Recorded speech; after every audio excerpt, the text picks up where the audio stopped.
Pokémon Legends Arceus, dernier jeu principal de la série, est sorti sur Switch en janvier et a été largement salué par critiques et fans. Il a apporté de nouvelles perspectives à la série en abandonnant la formule classique pour une approche à la Breath of the Wild. Naturellement, un jeu comme celui-ci doit proposer une grande variété de personnages à rencontrer pour le joueur. Mais lesquels de ces personnages ont la bénédiction d'Arceus et lesquels sont plutôt du côté moral de Giratina? Découvrons-le ensemble, je suis Kyle de Pokébinge et voici les personnages de légende Pokémon Arceus du meilleur au pire. Attention spoilers! Comme toujours, nous allons commencer par le personnage le plus noble et descendre jusqu'au plus vil. Ces personnages sont les bons. Le personnage qui remporte la médaille d'or du bien est le professeur Laventon. Le professeur Laventon a voyagé jusqu'à Hisui depuis une région étrangère dans le but d'aider à créer son tout premier Pokédex. Il aide le joueur à se relever dès sa chute de la faille spatio-temporelle. Après avoir aidé à récupérer les Pokémon de départ, il leur offre nourriture, hébergement et les aide à rejoindre le corps des chercheurs de la Team Galaxy. Même lorsque le joueur est banni du village Jubilif, il lui reste fidèle et est prêt à l'aider à affronter Kamado, mais il n'est arrêté que par Silène lorsqu'elle le prévient qu'il pourrait subir le même sort. Le fait que Laventin soit assez gentil pour offrir un abri à un parfait inconnu, sans parler d'un inconnu venu du futur, et qu'il continue toujours de croire en lui, c'est ce qui vaut à ce joyeux Luron la première place de notre classement. La médaille d'argent de la bonté revient à Adamine et Irida, les chefs respectifs des clans Diamant et Perle. Adamon et Irida sont d'abord de grands rivaux en raison du conflit ancestral entre leurs clans autour du tout-puissant Sinnoh, qu'ils vénèrent comme un dieu. Bien que Kamado ait réussi à instaurer une certaine neutralité entre eux, ils ne font pas totalement confiance à l'équipe Galaxy et le joueur ne fait pas exception. Cependant, lorsque le joueur est chargé d'apaiser le noble Cleaver enragé, ils lui accordent rapidement leur confiance, Adamine lui remettant la flûte Celestica.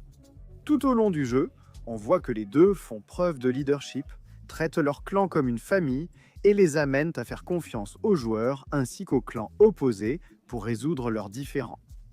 Adamine et Irida finissent par devenir de bons amis et soutiennent fermement le joueur après son exil. Lorsque le joueur choisit l'un d'eux pour l'accompagner aux Trois Lacs, l'autre va occuper Kamado, et tous deux aident le joueur à l'affronter au Mont Couronné. Étant tous deux de solides alliés tout au long de l'aventure, cela devrait largement suffire à leur valoir à tous les deux la médaille d'argent du bien. Kagura obtient la médaille de bronze du bien. Kagura est la maîtresse qui vit dans la retraite ancienne où Volo emmène le joueur lorsqu'il est exilé. Dernière du peuple Celestica, elle connaît bien les mythes et légendes de Hisui et raconte aux joueurs l'histoire de la chaîne rouge, capable de faire disparaître la faille spatio-temporelle. Elle oriente le joueur vers les gardiens des lacs qui détiennent les matériaux pour fabriquer la chaîne. Dans le contenu post-jeu, elle aide à collecter les dernières plaques et donne aux joueurs le miroir vérité après avoir capturé les forces de la nature et complété leurs entrées dans le Pokédex. Kagura est une alliée clé à la fin de l'histoire et après, offrant refuge aux joueurs après son exil, ce qui lui donne la médaille de bronze de la bonté. La rigide capitaine du corps des chercheurs, Silène, suit. Elle est d'abord distante avec le joueur, leurs échanges se limitant à de courts rapports d'expédition, mais cela change après le bannissement du joueur, car elle n'est clairement pas heureuse de devoir l'exclure de rusticité. Elle envoie aussi son Abra au refuge ancien pour aider le joueur à accéder au pâturage pendant l'exil. La loyauté de Silène lui vaut son haut rang. Elle propose aussi des améliorations notables, comme de nouvelles Pokéballs à des rangs supérieurs, ce qui est avantageux. Ensuite, nous avons Ray et Ikari. Quel que soit votre choix, ils ont un rôle similaire d'assistant du professeur Laventon et sont du sexe opposé au personnage du joueur. Avec le joueur, Ray ou Ikari est chargé d'étudier les différentes zones et les Pokémon de la région de Hisui. Il montre aux joueurs comment attraper des Pokémon et fabriquer des objets au début. Et tout comme le professeur Laventon, il reste loyaux envers le joueur après son bannissement et aide à fabriquer l'Origin Ball lors du dénouement. La loyauté et l'importance de Ray et Ikari à la fin du jeu expliquent leur place ici. Nous arrivons maintenant à notre première gardienne. Issue du clan Perle, nous avons Paulina. La surveillante de l'Arcanin Noble, elle n'a d'abord aucun noble car le précédent s'est sacrifié pour sauver son enfant, Caninos. Aujourd'hui, le clan Perle souhaite qu'elle élève Caninos pour qu'il devienne noble, mais elle préfère le laisser en paix après son traumatisme. Pour cette raison, ses capacités de gardienne sont contestées par les autres membres du clan. Elle devient finalement gardienne lorsque Caninos évolue en sauvant la personne enlevée par les Sœurs de la Malchance, ce qui fait de lui le prochain noble. Elle est aussi une excellente partenaire pour Isken, avec qui elle a une relation secrète. Nous ne pouvons que respecter Paulina pour avoir sacrifié sa réputation au sein du clan Perle afin de faire ce qu'elle jugeait le mieux pour ses Pokémon. Abordons maintenant son partenaire, Isken, gardien du clan Diamant, supervisant Basque Légion. Il paraît lâche, mais ses actions passées prouvent le contraire. À la même époque où Arcanin s'est sacrifié, il a sauvé Paulina, bien qu'elle soit du clan Perle. Ainsi, ils vivent une relation secrète à cause de la rivalité entre leurs clans. Le plus jeune des gardiens, Lian, est le prochain, le gardien du clan Perle qui veille sur le noble Cleaver. Enfant prodige, il avait été choisi comme gardien malgré son jeune âge. Comme le joueur est un étranger, il se montre d'abord méfiant envers lui lorsqu'il vient aider Cleaver. Mais après un combat, il accepte son aide. Expert en minéraux, il est un allié clé pour trouver le minerai originel nécessaire à fabriquer l'Origin Ball à la fin du jeu. Vient ensuite Mai, la gardienne du clan Diamant qui veille sur Wordir. On sait peu de choses sur elle, mais elle est connue pour sa gentillesse, ayant été une grande sœur pour Adamant et très respectée par Lian malgré leurs clans différents. Elle est également utile lorsque des épidémies massives commencent à apparaître, car son Goinfrex révélera quels Pokémon sont présents si on lui donne 5 Base Goaf. Ensuite, nous avons Ingo. Les vétérans de Pokémon le reconnaîtront sans doute comme l'un des chefs du métro de combat dans Pokémon Noir et Blanc. Comme le joueur, il est arrivé à Hisui du futur via la faille spatio-temporelle et a presque totalement perdu la mémoire. Il aide le joueur à traverser la grotte intrépide sans torche.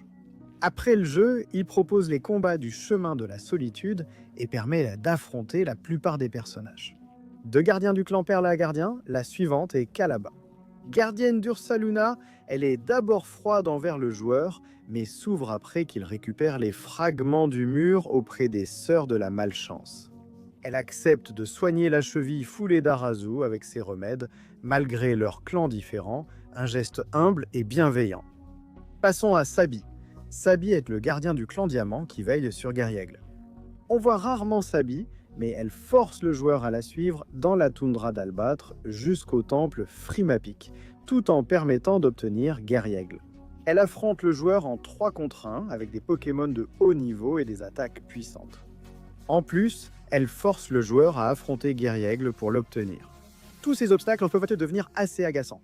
Au cas où tu ne l'aurais pas remarqué, mais au final, Sabi n'a aucune mauvaise intention et elle aide au moins le joueur à trouver Regigigas après la fin du jeu. Emph, un personnage secondaire, fournit de nouvelles tenues aux joueurs pendant le jeu. Elle demandera parfois que certains Pokémon lui soient montrés pour s'inspirer de nouveaux modèles. Ce qui la distingue de tous ses pairs, c'est que, alors que tout le monde est paranoïaque à l'idée qu'il y ait un lien entre la présence du joueur et l'expansion de la faille spatio-temporelle, elle refuse d'y croire. Passons à Zissou. Le capitaine du corps de sécurité Zissou se trouve sur le terrain d'entraînement. Lors de leur première rencontre, elle explique les styles puissants et agiles et propose divers services liés aux capacités durant le jeu. Cela comprend l'apprentissage de capacités inédites pour les Pokémon, la maîtrise de capacités contre des graines de maîtrise et l'échange d'objets de grille, des services d'or précieux. Passons à Colza et Miller. Colza dirige le corps d'agriculture et s'occupe des fermes et des récoltes à Jubilif. Il permettra aux joueurs de récolter des aliments comme des abricots, des baies et des menthes afin qu'ils puissent en avoir plusieurs. Miller confiera aux joueurs plusieurs missions pour obtenir des Pokémon de type Sol, qu'il utilisera ensuite pour agrandir les champs de la ferme. Pacheli, chef du corps médical, est le suivant.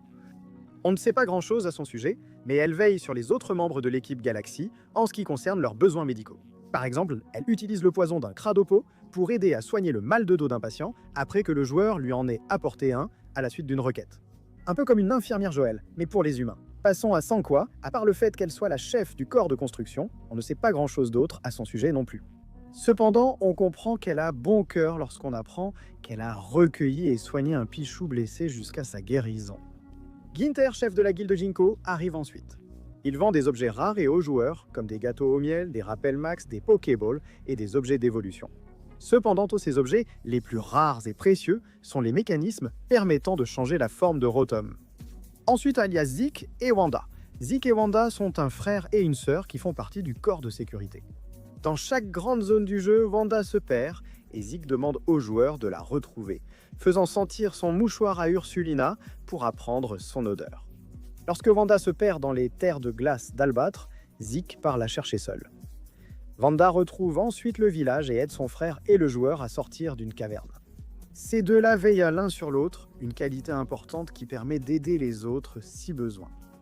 Il est temps de présenter rapidement les habitants de Rusticité qui proposent des services essentiels. Chewie possède et gère la boutique générale de Rusticité, où le joueur achète Pokéball, potions, rappels et gâteaux. Lucille vit près d'un sanctuaire et vend aux joueurs divers talismans qui peuvent empêcher de s'évanouir, soigner les altérations de statut et perdre moins d'objets. Simona est Spestro et Silence. Simona est responsable du comptoir d'échange qui permet aux joueurs d'échanger des Pokémon avec d'autres joueurs et d'acheter des objets d'évolution avec des points de mérite obtenus en récupérant les sacs perdus des autres. Bon tient un stand vendant des bonbons, expérience, tandis qu'Envin gère l'atelier d'artisanat, où l'on vend recettes et matériaux. Edith est la coiffeuse au début du jeu, ce qui permet aux joueurs de changer de coiffure. Géro gère le studio photo, où le joueur peut photographier ses Pokémon, puis d'autres personnages. Marie permet aux joueurs de vérifier ses pâturages et de changer son équipe. Bellamy évalue l'amitié des Pokémon du joueur, tandis que Tulé, l'autre vendeur du groupe Grinko, propose des matériaux comme des baies. Nous avons réuni ces personnes car, bien qu'elles soient du bon côté, il y a peu à dire sur elles en dehors de leurs actions. Enfin, Eruzu complète la section des gentils. Gardienne du clan Diamant qui veille sur la noble Lilligan, Eruzu est d'abord perçue sous un jour plutôt négatif, car elle a délibérément caché le fait que Lilligan était enragée dans une tentative de tout arranger par elle-même. Bien qu'elle ait de bonnes intentions, cela a également provoqué plus de tensions entre les deux clans, car ses actions ont rendu Ursulina folle. Après ces événements, elle rejoint le village Jubilife comme apprentie coiffeuse d'Edith, tout en restant gardienne. Comme indiqué précédemment, Arizu avait au départ de bonnes intentions, mais c'est son imprudence qui lui vaut une place moins élevée. Cela dit, nous concluons la section des bons et passons à la partie neutre de notre spectre de moralité. C'est la zone grise. Nous commençons la zone grise avec Garak, le gardien du clan Perle qui veille sur le noble Avalug. Au départ, Mogarak refuse de laisser Avalug être apaisé, pensant qu'il ne nuirait pas aux autres. Contrairement à une autre personne mentionnée plus tard, il accepte après avoir vu la force du joueur en combat. Bien qu'il ne soit pas un mauvais gars, Garak se retrouve dans une zone grise. Car, après tout, il ne voit aucun mal à ce qu'Avalug soit en état de frénésie, ce qui signifie que le Pokémon serait resté dans la douleur si le joueur n'était pas intervenu. Ensuite, il y a Baguin. Membre du corps de sécurité, Baguin peut augmenter la sacoche du joueur. C'est certainement d'une grande aide, mais il y a un inconvénient. Le prix augmente à chaque fois. De nombreux joueurs frustrés diraient que c'est une excellente raison pour qu'il reste dans la zone grise. Toa, chef du ravitaillement, est le suivant. Il refuse de parler à son collègue pour demander des stocks, forçant le joueur à servir d'intermédiaire pour faire le travail à sa place. Il est révélé plus tard qu'il déteste Choi parce qu'il est marié à sa petite fille bien-aimée. Mais si vous voulez notre avis, c'est juste mesquin, et ce n'est pas amusant d'être coincé au milieu d'un conflit comme celui-ci. Nous avons Benny, originaire de la même ville que Kamado, possède le restaurant de l'équipe Galaxy, la Fleur de Mur. C'est un homme gentil, mais au point culminant du jeu, il empêche le joueur de poursuivre Kamado en révélant être son bras droit et engage un combat. Il tient clairement à Kamado car après le combat, il supplie le joueur de l'arrêter afin qu'il ne se fasse pas tuer. Bien que Benny soit un propriétaire de restaurant sympathique, avoir laissé un homme tenter de tuer un dieu le place clairement dans une zone grise. Le gardien du clan Diamant qui veille sur le noble Electrode, Mélie, vient ensuite. Il y a une raison pour laquelle Mélie est presque universellement détesté. Il est prétentieux, arrogant, un ego aussi grand qu'un ronflex, et il est même mal vu par les membres de son propre clan. Même si Electrode souffre clairement lorsqu'il est enragé, il croit que le pouvoir qui lui est accordé est une bénédiction offerte au clan Diamant par le tout-puissant Sinnoh. Il refuse que le joueur aide Electrode et tente de l'en empêcher en retirant les torches dans la grotte intrépide, puis en l'affrontant 2 fois. Mélie paraît vraiment maléfique, mais reste dans la zone grise car il cède finalement et autorise la fabrication des bombes pour apaiser Electrode. Nous terminons la zone grise avec Kamado, le commandant et créateur de l'équipe Galaxy. Kamado est prêt à tout pour protéger à la fois l'équipe et tout le village de Rusticité, et il est également sous-entendu qu'il est responsable de la neutralité entre les clans Diamant et Perle. Kamado va trop loin en exilant le joueur par méfiance, le tenant responsable de l'expansion de la faille spatio-temporelle. Finalement, il prend les choses en main en montant au Mont Couronné et en essayant de stopper lui-même la faille en tuant Dialga ou Palkia, selon le chemin choisi par le joueur. Kamado penche juste légèrement du côté du mal, mais il n'est arrêté que par le fait qu'il s'excuse pour ses actions et qu'il n'avait que de bonnes intentions. Nous passons maintenant à la dernière catégorie avec nos 3 derniers personnages. Mais très rapidement les gars, avant de passer à notre prochaine section, faites-moi une grande faveur et activez la cloche de notification si ce n'est pas déjà fait. Ça aide la chaîne à grandir et de nombreuses vidéos Pokémon arrivent sur les jeux vidéo, cartes à collectionner, lore et plus. Merci, revenons à la vidéo. Voici les méchants et les maléfiques. La médaille de bronze du mal est attribuée à Vesa. Cessa est un enfant mystérieux du village de Rusticité qui envoie le joueur en quête de rassembler les 107 flammes dispersées à travers Hisui. Une fois toutes les flammes réunies, elle guide le joueur aux ruines, voilées pour remettre la pierre étrange à sa place d'origine. C'est ici qu'elle révèle qu'il y a en réalité 108 flammes et qu'elle est la dernière, ce qui fait apparaître un Spiritomb que le joueur peut capturer. Si vous connaissez l'histoire de Pokémon, les 108 flammes sont des esprits qui forment Spiritomb, et la pierre étrange emprisonne ces esprits, dont certains sont malveillants. Si c'est le cas, il est très possible que Vesa ait commis une mauvaise action, ce qui lui vaut la médaille de bronze du mal. La médaille d'argent du mal revient aux sœurs de la malchance, Pièce, Charme et Trèfle. Issues du clan Perle, de l'équipe Galaxie et du clan Diamant, les sœurs de la malchance forment un trio de bandits qui volent objets et Pokémon et que l'on croise plusieurs fois dans le jeu. La première fois que le joueur les rencontre, il apprend que ce sont elles qui ont volé la dalle murale dans les ruines et qu'elles ont également volé l'un des caninos sous la garde de Paulina. Et elles essaient aussi de voler le minerai originel vers la fin du jeu. Ensuite, elles peuvent apparaître aléatoirement dans Hisui, lâchant pépites et poussière étoile à chaque défaite. Étant les voleuses obligatoires du jeu, il va de soi que les sœurs de la malchance reçoivent la médaille d'argent du mal. La médaille d'or du mal est attribuée à Volo. Marchand itinérant de la guilde Jinko, Volo semble sympathique et apparaît souvent pour offrir objets et conseils aux joueurs. Il conduit aussi le joueur au refuge ancien en cas d'exil et vend des objets en boutique. Après avoir trouvé les dernières plaques en post-jeu, Volo révèle au temple de Sinnoh que sa couverture dans la guilde Jinko était une ruse et qu'il a contacté Giratina pour rencontrer Arceus. Cela a ouvert la faille spatio-temporelle et rendu tous les Pokémon nobles enragés. En possédant la plaque esprit, il exige du joueur les autres plaques pour rencontrer Arceus et utiliser son pouvoir afin de détruire et recréer le monde. Après un long combat, Volus invoque Giratina pour tenter de vaincre l'équipe du joueur. Mais lui aussi perd, faisant comprendre à Volus qu'Arceus ne viendra jamais, et il s'enfuit. En plus d'être l'un des combats les plus durs de Pokémon, Volus était responsable de tous les problèmes liés à la faille spatio-temporelle. De plus, il contrôle en réalité le diable, ce qui lui assure la médaille d'or du mal.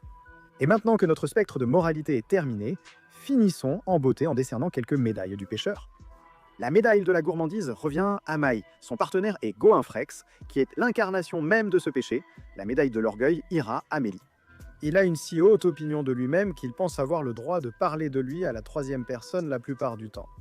La médaille de l'avidité sera remise aux sœurs malchance. Après tout, leur spécialité, c'est de voler des choses. La médaille de la colère revient à Volo. Il pète un câble sans prévenir et n'a pas peur d'utiliser la force pour récupérer les dernières plaques du joueur avant le combat final. Enfin, il recevra la médaille de la luxure pour son désir qu'Arceus soit son partenaire et qu'il puisse remodeler le monde. Mais dites-nous dans les commentaires si vous êtes d'accord avec notre classement. Et dites-nous aussi ce que nous devrions aborder ensuite.